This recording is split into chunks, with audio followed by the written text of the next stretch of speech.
আজ আমি লোকপ্রিয় দর্শন চ্যানেলের সমস্ত শ্রোতা বন্ধুকে শুভ নববর্ষের শুভেচ্ছা জানিয়ে আমি লীনা দাস শুরু করছি এক বৈশাখে বঙ্গকে দেওয়া শ্রেষ্ঠ উপহার, স্রষ্টার শ্রেষ্ঠ উপহার কবিগুরু রবীন্দ্রনাথ নামে আমার এই প্রবন্ধটি আশা করি সকলের ভালো লাগবে। ভালো লাগলে সকলে লাইক, শেয়ার, সাবস্ক্রাইব করে অবশ্যই পাশে থাকবেন আশা করি। আমাদের সবার মনের অন্ধকারের মাঝে যিনি এক জ্যোতির্ময় সত্তা, অন্ধকার নিবারণকারী, যিনি আমাদের চেতনাকে জ্ঞান চৈতন্যের আলোকে উদ্ভাসিত করেন, তিনি গুরুদেব রূপে আমাদের চেতনাকে জাগ্রত করেন।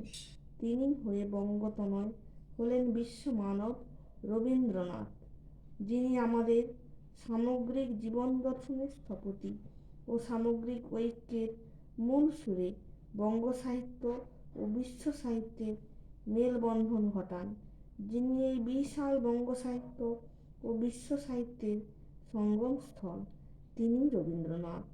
রবীন্দ্রনাথ শাশ্বত অপরিবর্তনীয় চেতনার স্রষ্টা। তিনি আমাদের মানব জীবনের মানবিক মূল্যবোধের আদর্শ। কাজেই তাঁর শুধু শুরু আছে, শেষ নেই। তাঁর জন্ম আছে, মৃত্যু নেই। সেই অসীম মহাপ্রাণের জ্যোতিতে আমরা প্রজন্ম থেকে প্রজন্মান্তরে উদ্ভাসিত হতে থাকব। এই মহাপ্রাণ অবিনশ্বর আত্মস্বরূপ। এ আমাদের দৈন্য মাঝারে অটুট মানবতা ও বিশ্বাসের ছবি।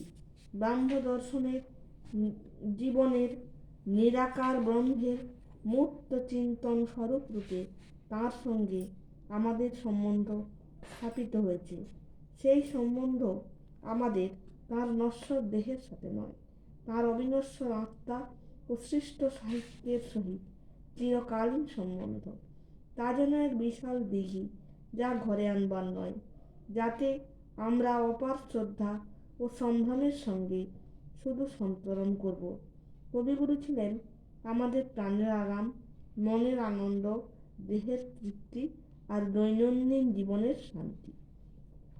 পরিশেষে তার কাব্য ও দর্শনের কতিপয় পংক্তি নূতন করে আমাদের মানব চেতনার উন্মেষ ঘটাবে। শিখাইলে এই সত্য, তুচ্ছ নয় মনুষ্যত্ব, দেব নয় মানুষই অমর, মানুষই দেবতা গড়ে, তাহারই কৃপার পরে করে দেব মহিমা নির্ভর। কবির শেষ যাত্রার দিনে তাকে স্মরণ করি, তাঁরই দার্শনিক আঙ্গিকের কথামালা পড়ায়।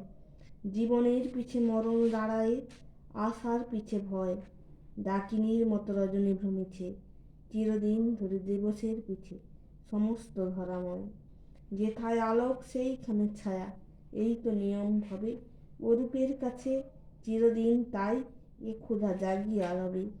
বিস্মৃতির গহ্বর থেকে শেষের দিনের সেই আবেগটুকু আজ আরেকবার খুঁজে দেখার চেষ্টা করি। এলো সেই রাতেই বহিঃশ্রাবণের সে বৈভব, মন শুধু বলে অসম্ভব, এ অসম্ভব।